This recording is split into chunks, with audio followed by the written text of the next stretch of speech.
Welcome back to New Rockstars. I'm Erik Voss, and this is a breakdown of Spider-Man No Way Home, a true Spider-Verse event that, start to finish, is a love letter to the web-slinger's full cinematic history, not only by bringing back past Peter Parkers, but in even subtler ways, echoing little moments that prove how, despite all these guys' different backgrounds, these dorks were destined to cross paths and rescue each other. So I'm gonna break this down scene by scene for everything you might have missed. And folks, I think I found more Easter eggs in this movie than I have in anything I've ever broken down on this channel in 5 years. Before we begin, you can celebrate Spider-Man No Way Home by checking out our awesome merch at newrockstarsmerch.com. We have this amazing new limited edition shirt, one of my favorite shirts Epic Hero Shop has ever made, called Strange Entanglement. I can't wait to get mine. It's gonna be my favorite Christmas gift. You can get yours at newrockstarsmerch.com. And thank you to Boxu for sponsoring this video. More on them later. Okay, the opening Marvel Studios title card has been updated slightly so that if you look closely on the whole of the R, replacing Rocket, who was in recent MCU titles, is now Peter Parker. The moment he came back through that portal to join Cap in Endgame, this movie will also make grown men cry, seeing Spider-Man arrive through portals twice. So we open immediately where Far From Home left off, the audio of the news broadcast of J. Jonah Jameson's Daily Bugle revealing Peter Parker's identity by Mysterio's doctored footage. Director John Watts recreated that 2019 scene to near perfect detail, before it ended by cutting off Peter's F-bomb. What the which itself was a callback to Aunt May's final line in Homecoming. What the But now a car horn censors out the word, and MJ is once again in her Joan of Arc shirt, but the 3 extras behind her are dressed exactly like the 3 guys behind MJ in the Far From Home scene. But the one major difference is that MJ now wears the broken black Dahlia necklace that Peter bought her in Venice and gave to her in London. I actually like it better broken. This necklace is the key to Peter and MJ's relationship, because in the final scene, despite her memory of Peter being erased, something compels her to keep wearing that. Proof that she wasn't just with Peter because he was Spider-Man, and that she will wait forever for that I love you because she likes things better broken. Notice how one of the onlookers says, "You're just a kid?" Just like one of the onlookers on the train says in Spider-Man 2 when that Peter got unmasked.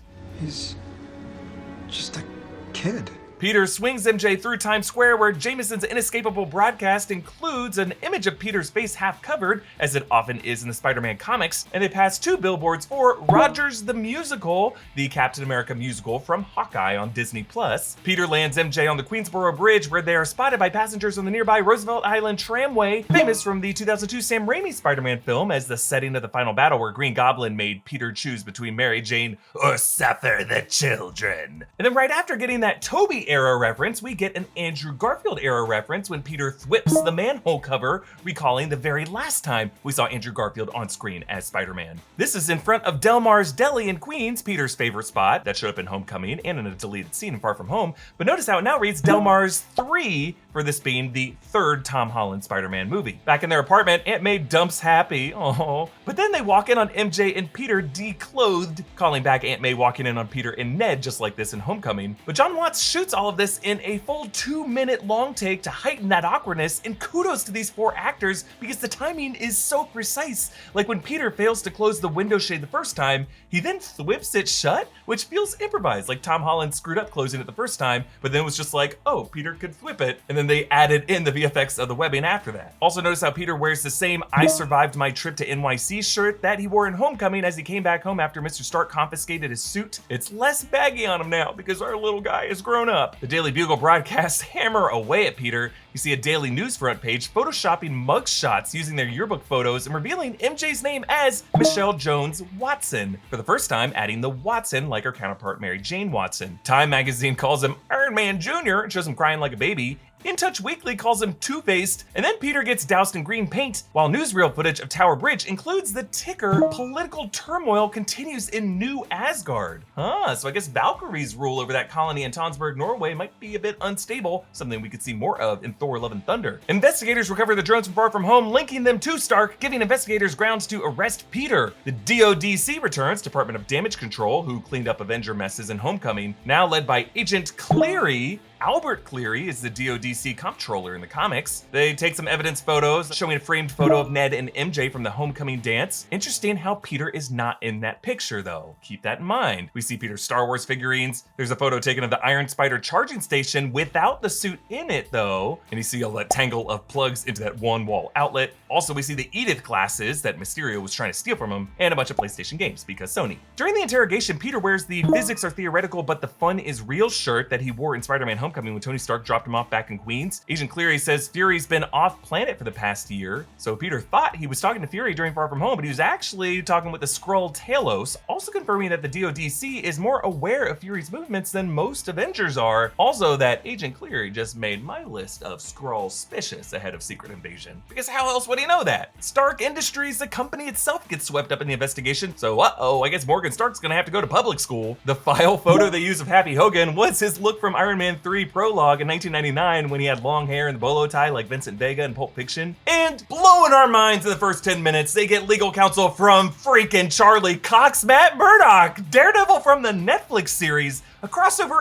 even crazier than Tobey and Andrew in my book, because A, this is permanent in the MCU, and B, it presents wilder implications for the MCU, suggesting that much, if not all of what we saw in the Netflix Marvel shows could now be MCU canon. And we just saw Cox's co-star Vincent D'Onofrio appearing as Kingpin in Hawkeye, and that finale episode will apparently give us some clarity on the exact canonicity of all those stories. But to be clear, this Matt Murdock is the superpowered Daredevil. A brick flies in through the window and he catches it with lightning fast reflexes, but I love how Peter's hand was also ready to catch that brick too, since he has Spidey sense. Also, fun fact, Jon Favreau played Foggy Nelson in the 2003 Daredevil. Cool! So they have to move into Happy's condo, where he swiped Tony's dumb E-robot that we saw in the first Iron Man film, also recovered in Iron Man 3, and we saw Happy yelling at it in Homecoming. Now, first on the TV, there are some people complaining about the new changes to the Statue of Liberty, which I agree. Why would you add Cap Shield to it? Also, while they're in the condo, Happy watches Downton Abbey, just as he did in Iron Man 3 when he was in recovery. And by the door, he has a bunch of spare security badges hanging. This was after he lectured everyone in Iron Man 3 that they have to have their one badge on them at all times. As Peter and MJ FaceTime, in MJ's room hangs her sketches of Peter with a rain cloud over his head, but also that one of Coach Wilson from Homecoming. Why are you here? You don't even have detention. Oh, I know. I just like coming here to sketch people in crisis. It's you. There's also that same photo of her and Ned from Homecoming, again without Peter in it, and a photo of pigeons in Venice. And on the bed behind her, she is reading Maya Angelou's I Know Why the Caged Bird Sings. In this conversation, Peter mentions his spider bite. Ever since I got bit by that spider, I've only had 1 week where my life has felt normal. This is actually only the second time in the MCU that Peter really referenced that bite after his chat with Ned in Homecoming. You got bit by a spider? You didn't bite me? Well, it probably would have hurt, right? You know what, whatever. Even if it did hurt, I'll let it bite me. Maybe. How much did it hurt? The spider's dead, Ned.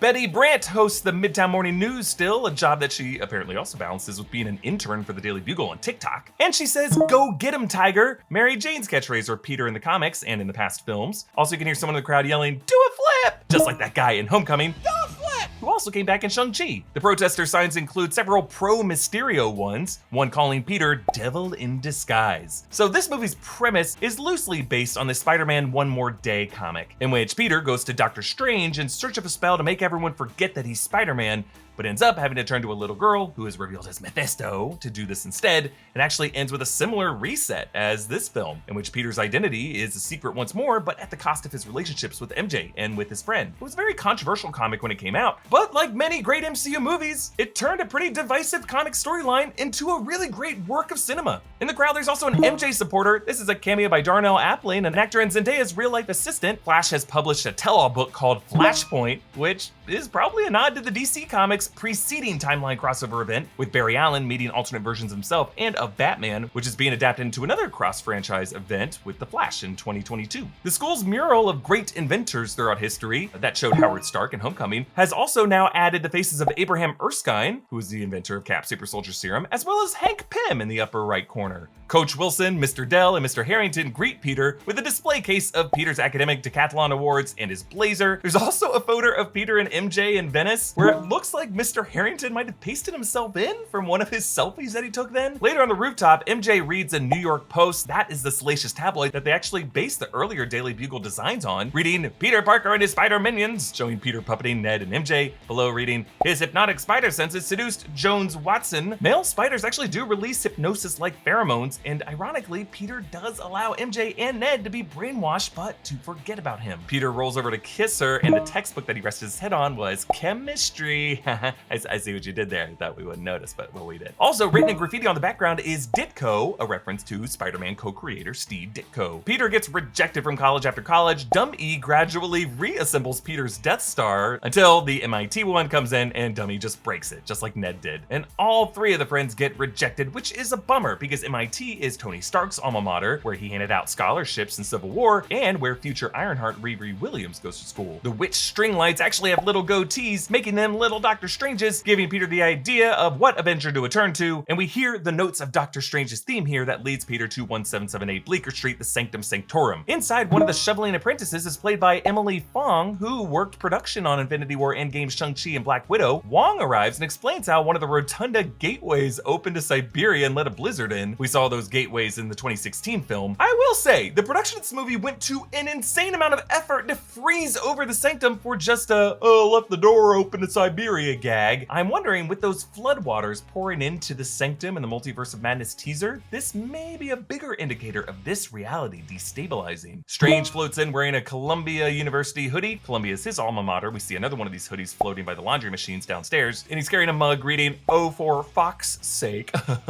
We learn that Wong actually holds the rank of Sorcerer Supreme since Strange blipped for 5 years. Since WandaVision told us that Scarlet Witch's powers surpass those of the Sorcerer Supreme, that might mean Strange might be even lower on that sorcerer hierarchy than we thought and might need her help even more. Strange says that Peter's request to reverse time is selfish, plus the time stone was atomized, but Peter says, quote, "It's not about me. I mean, this is really hurting a lot of people." In doing so, Peter uses the same words that the Ancient One used in her crucial lesson to Strange. It's not about you.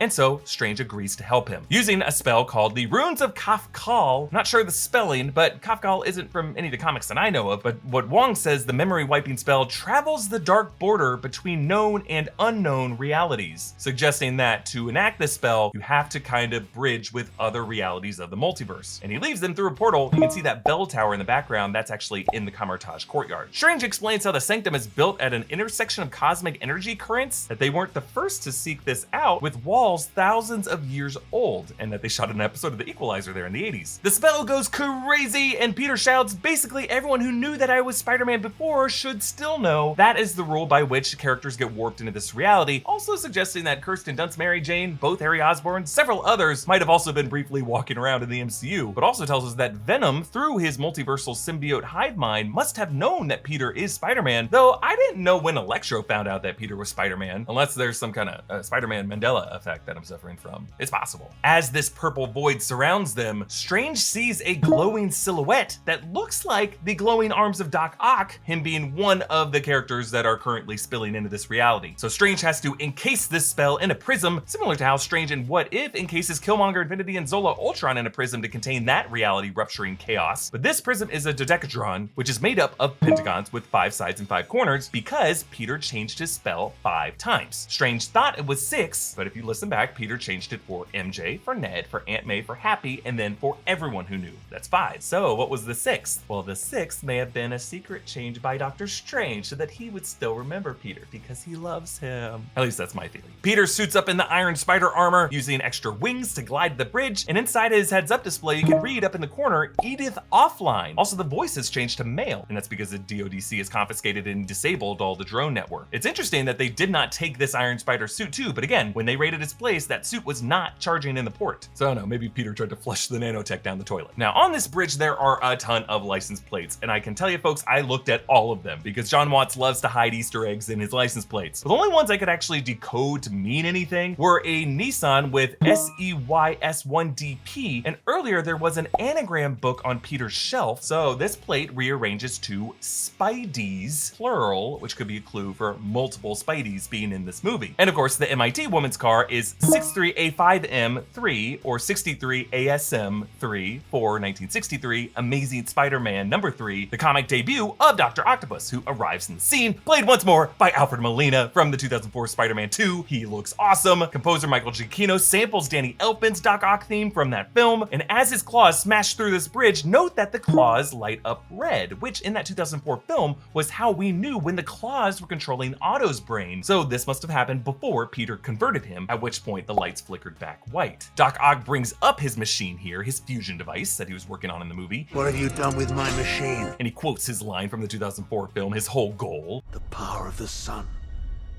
in the palm of my hand. Now, at one point, you'll notice Peter webs one of the claws to a car door to make it harder for Doc Ock to grab anything else to throw at him. Doc Ock pries off some of Peter's nanotech, which then absorbs onto his arms. So if you remember back to the first Raimi film, Norman Osborn was an expert on nanotech. I'm something of a scientist myself.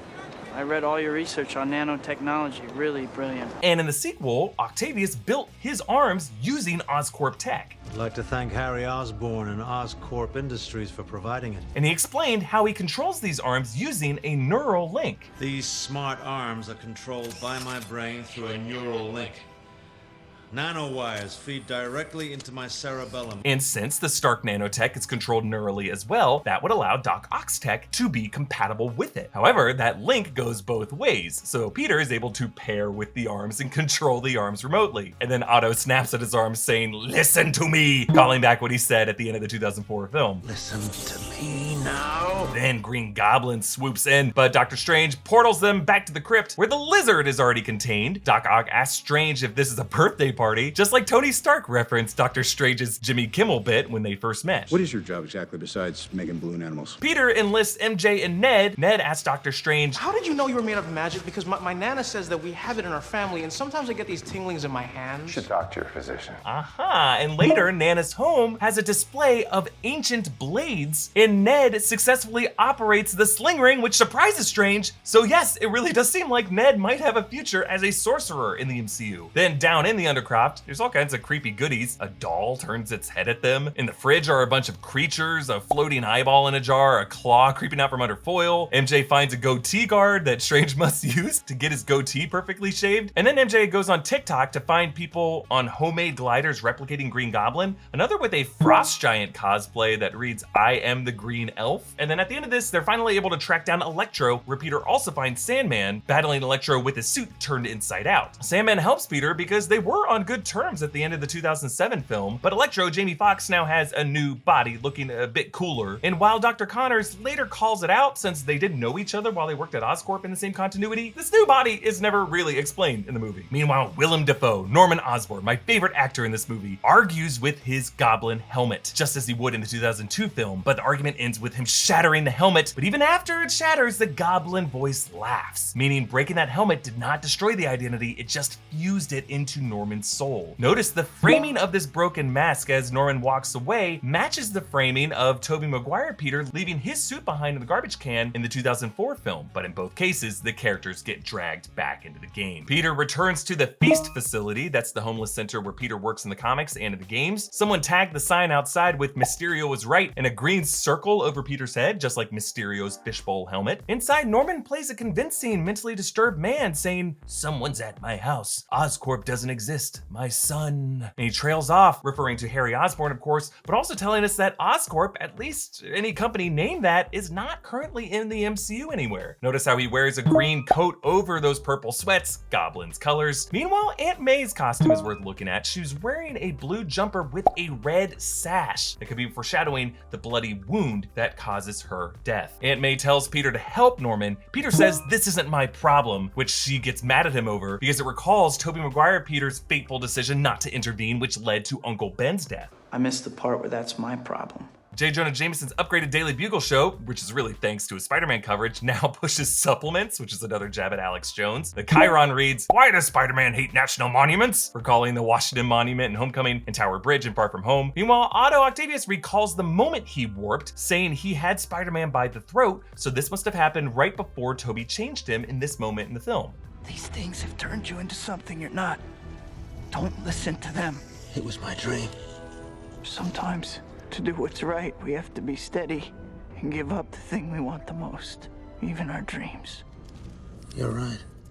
Meanwhile, Max talks about being absorbed into the grid, about to turn into pure energy, recalling the Amazing Spider-Man 2 when Peter and Gwen hardwired Electro to that grid and overloaded his chip. And then Lizard asks Max if he dies, but he never gets an answer, and that's because Lizard doesn't actually die in the 2012 film. He ends up locked up and approached to join a future Sinister Six. So Strange shows them the box, the Machina Dichotomus, in Latin roughly the division machine, which he could use to send them back to their universes. But Peter and Strange debate over this. Strange says, in the grand calculus of the multiverse, their sacrifice means infinitely more than their lives. The subtext, of course, being his guilt for sacrificing Tony Stark as part of his complex calculus from seeing 14,605 future outcomes to defeat Thanos. If you think about it, calculus was also the type of arithmetic on He Who Remains chalkboard. And I just find it interesting that Peter overcomes Strange by doing simpler geometry. It's still super nerdy, just not overthinking it, doing as much 4D chess as those guys are. So Peter snatches the box and Strange pursues them, trapping him between portals so that he whips his own foot. I love it. But then he brings Peter back to push his astral soul from his physical body, similar to how the Ancient One did to him. However, Peter's soulless physical body still manages to evade Strange. Interesting. This must be a higher form of the Spidey sense, which would be a neurological reflex that is divorced from Peter's conscious mind, but it also shows us how this is really linked to a kind of metaphysical magic. And later in the movie, Andrew Garfield Peter does say magic's real here too, so he might be aware of that link as well. Strange sends the Cloak of Levitation after Peter, giving us that what if Spider-Man became the Sorcerer Supreme image from the comics that we also saw in the zombie episode of What If. I love this detail. On a nearby newsstand are People magazines with Liz Allen, Peter's crush from Spider-Man Homecoming, daughter to Adrian Toomes' Vulture, calling Peter a liar, showing us that family, including Vulture, is still somewhere in the multiverse and gonna show up in Morbius. Don't know how that's gonna make sense. Strange traps Peter in the mirror dimension. The VFX are incredible. Peter tumbles past the High Line in New York City, which Kate Bishop actually just recommended to Yelena in Hawkeye. He tumbles through a department store where you can hear Christmas music playing. Peter tumbles toward the Bethesda fountain in Central Park. It actually looks like the Angel of Water statue might have, like the Statue of Liberty, been swapped out for an Avenger. Strange traps Peter in an endless loop of portals, creating the illusion of infinite Spider-Men, as there are. And then Peter recognizes from the Archimedean spiral that he can geometry the shit out of this and trap Strange in a web of math. And again, if you want a way to really celebrate this awesome magic versus math moment, you gotta get your hands on our exclusive Strange Entanglement shirt at newrockstarsmerch.com. Norman offers to help Peter, saying, you know, I'm something of a scientist myself. Of course, his line from the 2002 movie. You know,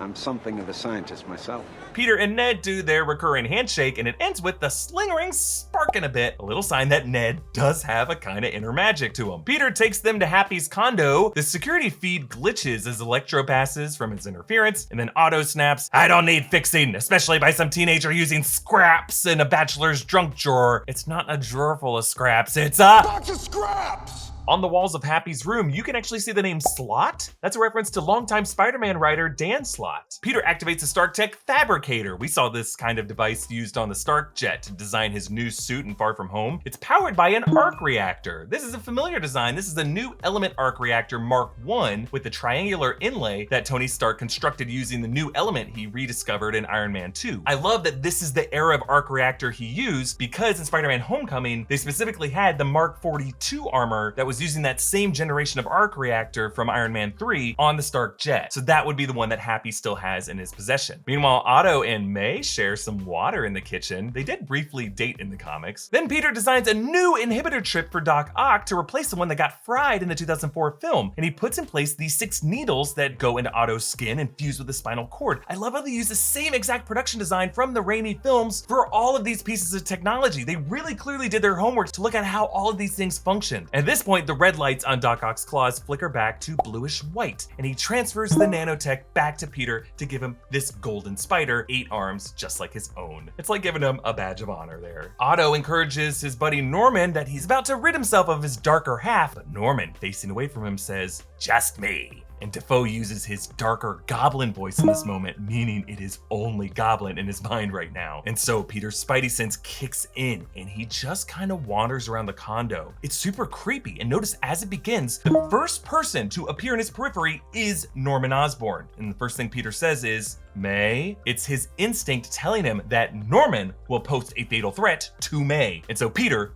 whips Norman to dummy, which as they came into the condo, you can see Norman in the background casing. So Goblin makes his case to the other villains. These are not curses, these are gifts. Recalling the final lines of the 2002 film, the lesson that Tobey Maguire Peter learned. This is my gift, my curse.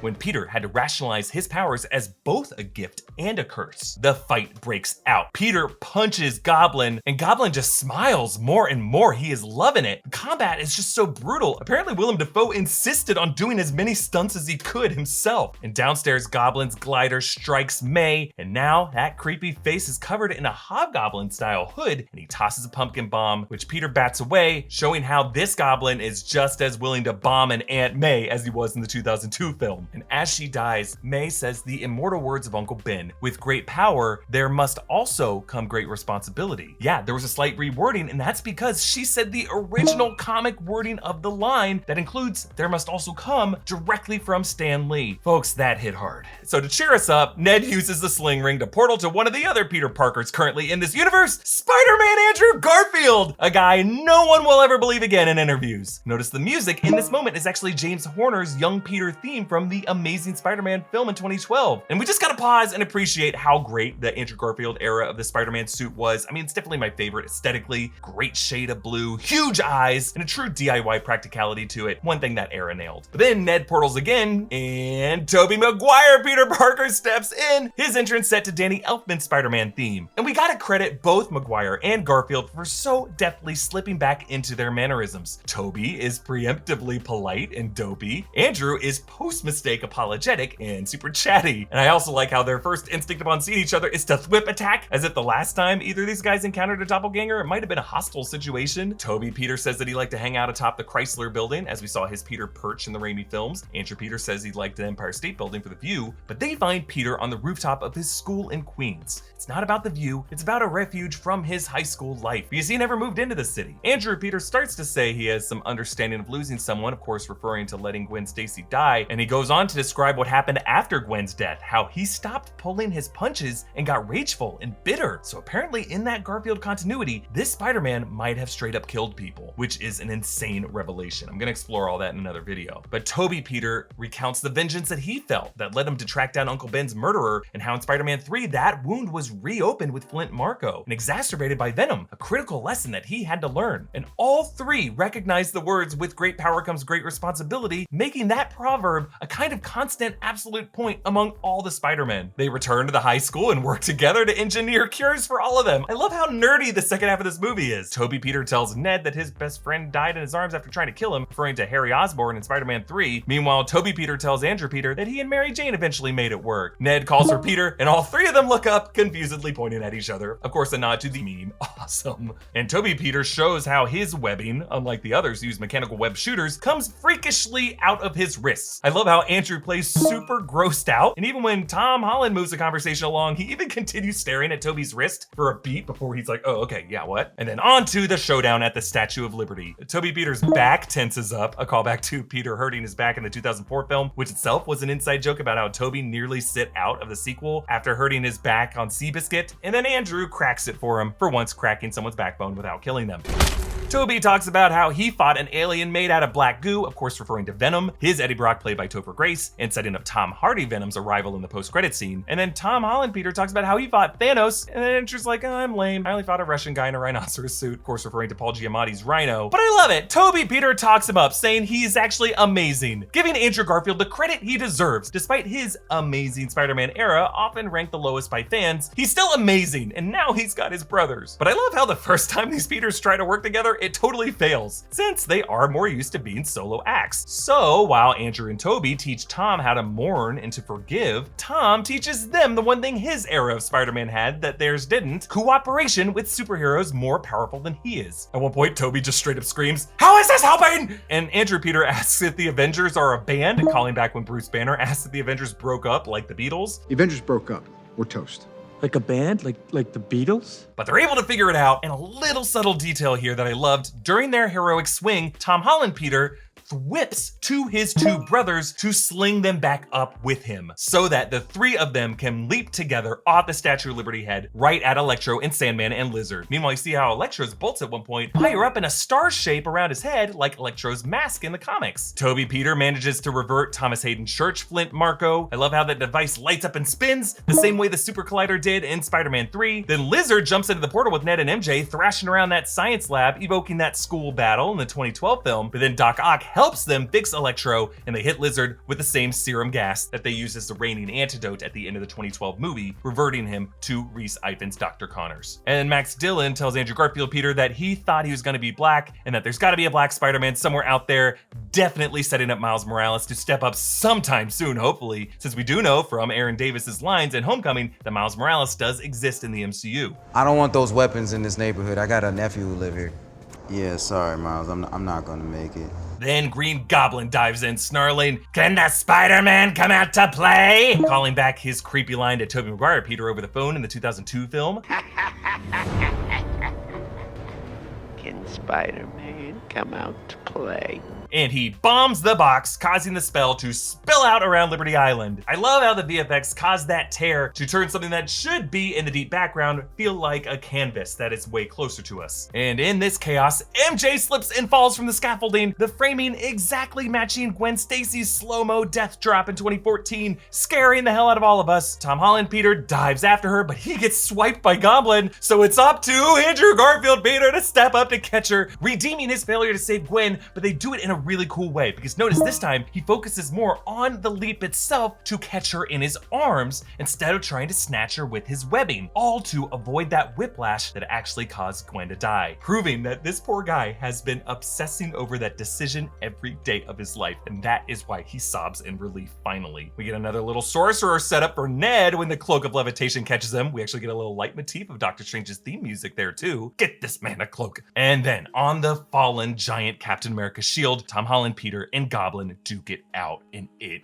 is vicious. Peter prepares to kill Goblin, lifting his glider to bring down on him the same way Captain America nearly killed Iron Man in Civil War, using the tool that Peter is now standing on. This kid is moments away from going full John Walker, but Tobey Maguire Peter jumps in, grabs the glider, even though Tom Holland Peter shoves that glider even closer to him. Ultimately, he helps him see the light and to make a different choice, and so Tom Holland proves his change by hitting Norman with the anti-serum and giving him a second chance. Meanwhile, the sky opens up to dozens of glowing silhouettes, presumably other characters who know Peter Parker is Spider-Man from other universes. One of them holds a spear, looks like Kraven the Hunter. Others match the shape of Rhino. There's another one that kind of looks like Scorpion. I'm gonna go deeper into these in another video too. So Peter and Doctor Strange realize that the only way to seal up these cracks is to complete the memory wipe spell as it was intended, meaning everyone will forget Peter is Spider-Man. Notice how, whereas the runes before were thinner, more rushed written, here they are bolder and more authoritative like the runes cast by Scarlet Witch in the WandaVision final battle. So Tobey and Andrew make their final goodbyes, and Tobey says, "It's what we do,"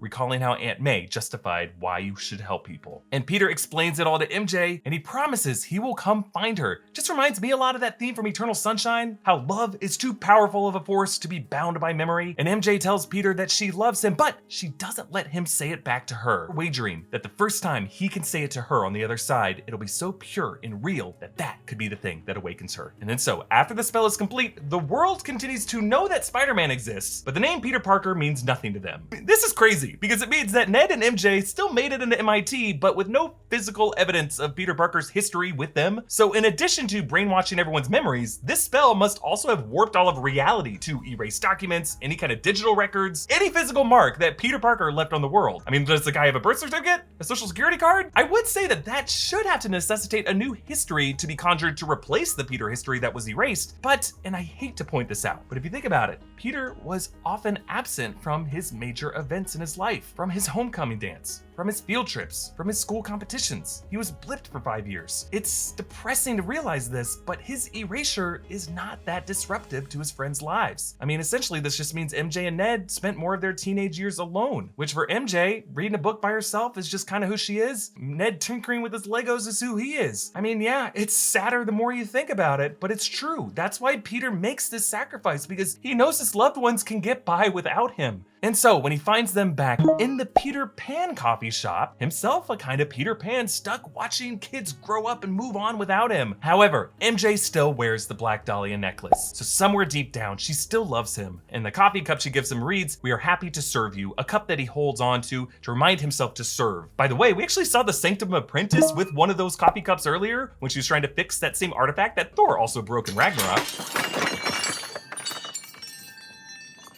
That cup also showed up on the dashboard of the Tracksuit Mafia in Hawkeye episode 5, and Peter almost says to MJ, "I love you," but he stops himself and he waits upon seeing the Band-Aid because he doesn't want to hurt MJ anymore. So to protect her, for now, he walks away. Peter visits May's grave. You'll notice the flowers cover the birth and death dates. I guess because, as Tony Stark observed when he first met May in Civil War, we never do quite know how old May is. Happy shows up, doesn't know who Peter is, but he compares this feeling to losing Tony. And Peter sets up his new apartment. I am praying that they can find a way to make Mr. Ditkovich his landlord. You'll notice he has a GED test prep book, and that's because this guy has no academic record anymore. Also, we see he sets up his Palpatine Lego, which was the first we saw of Ned Leeds back in Homecoming. And he wears a new suit with brighter blues and swings out past 30 Rockefeller Center, where the upcoming finale of Hawkeye will be set. I don't think we'll see Spider-Man swinging in the background of that, but a guy can dream. Being a stranger to the community Peter Parker relied on is so painful, but it does force this kid to mature into the selfless hero that his forebears showed him how to be. At times, the life of a hero is a lonely one, but all those people are still there, and they may not remember, but they still love him. And one day, he will find his way home. That is everything I found in this heart-wrenching and beautiful Spider-Man film, but there's so much more I want to say about this movie, so to support our channel and help us do that, please check out one of those great merch options at newrockstarsmerch.com. That strange entitlement design is calling to you. We also got a Kingpin-inspired Long Live the King shirt. You can follow me on Instagram and Twitter at EA Voss. Follow New Rockstars, subscribe to New Rockstars for more analysis of everything Marvel. Thank you for watching. Bye.